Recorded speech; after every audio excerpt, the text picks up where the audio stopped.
হাদিসে প্রিয় নবী হযরত মুহাম্মদ সাল্লাল্লাহু আলাইহি ওয়াসাল্লাম দুটি পাপের শাস্তির কথা জানিয়েছেন।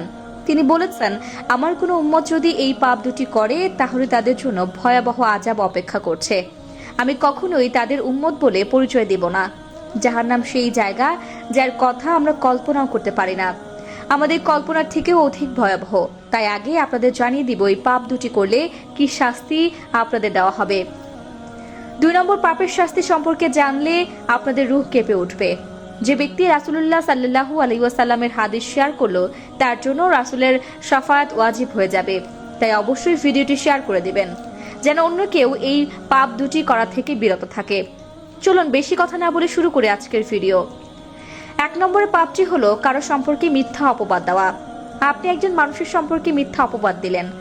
যতক্ষণ ওই ব্যক্তি আপনাকে ক্ষমা না করবে ততক্ষণে আপনি কাবা শরীফে গিয়ে কান্নাকাটি করে তওবা করলেও আপনি ক্ষমা পাবেন না। হাসরের মাঠের সকল হিসাবের পরে দেখবেন আপনার সামনে সেই ব্যক্তিরা দাঁড়িয়ে আছে যাদের বিরুদ্ধে আপনি মিথ্যা অপবাদ দিয়েছিলেন।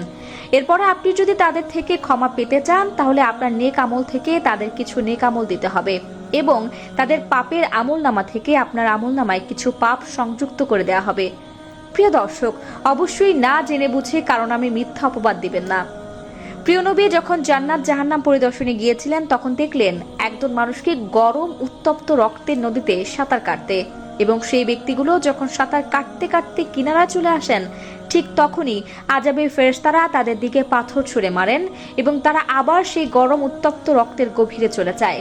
তখন রাসূলুল্লাহ সাল্লাল্লাহু আলাইহি ওয়াসাল্লাম জিবরাইল আলাইহিস সালামকে প্রশ্ন করলেন, এদেরকে এই শাস্তি দেওয়ার কারণ কি?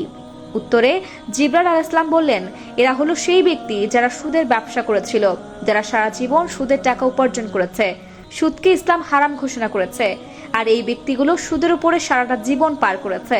তাই কিয়ামতের আগ পর্যন্ত তাদের এই শাস্তি দেওয়া হবে। প্রিয় দর্শক, তাহলে আপনারা বুঝতে পারছেন আমি কোন পাপের কথা বোঝাতে চেয়েছি। 2 নম্বরে যে পাপের কথা বলা হয়েছে সেটি হলো সুদ খাওয়া। যে ব্যক্তি হারাম পথে উপার্জন করে অথবা সুদের টাকায় নিজের শরীর গঠন করে এবং দুনিয়ায় বিলাসীদের মতো জীবন পার করে তাদের জন্য জাহান্নাম ওয়াজিব হয়ে যাবে। কারণ সুদখোর কখনোই জান্নাতে প্রবেশ করতে পারবে না। দুনিয়াটা মাত্র 2 দিনের। আমাদের চিরস্থায়ী বাসস্থান হবে পরকালে, হয়তো জাহান্নাম নয়তো জান্নাত। অবশ্যই দৃঢ়ভাবে আল্লাহর কাছে আত্মসমর্পণ করে নামাজ আদায় করার চেষ্টা করবেন, কারণ আপনাকে এই দুনিয়ায় মানুষ সাহায্য করলেও পরকালে আপনি একা হয়ে যাবেন। আপনাকে সাহায্য করার মতো কোনো মানুষ থাকবে না, কারণ ওই দিনটা এতটাই ভয়ঙ্কর হবে যে সকলেই ইয়া নাফসি বলে চিল্লাচিল্লি করবে। কারণ ওই দিন যার বাঁচা সে বাঁচতে চাইবে। তা দর্শক, আজ এ পর্যন্তই। আবারও আসবো নতুন নতুন সব তথ্য নিয়ে। সে পর্যন্ত সবাই ভালো থাকুন, সুস্থ থাকুন। এতক্ষণ 24 ঘন্টা নিউজের সাথে থাকার জন্য আপনাকে ধন্যবাদ।